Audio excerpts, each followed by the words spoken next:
நெல்லை மாவட்டம் தேவர்குளம் காவல் நிலையத்தில் உள்ள போலீசார் தங்கள் சமூகத்தை சேர்ந்தவர்கள் மீது பொய் வழக்குகள் போடுவதாக கூறி ஒரு பிரிவினர் சாலை மறியலில் ஈடுபட்டனர்.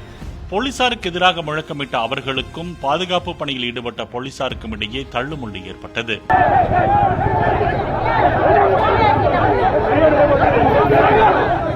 இதையடுத்து போலீசார் தடியடி நடத்தி மறியலில் ஈடுபட்டவர்களை கைது செய்தனர்.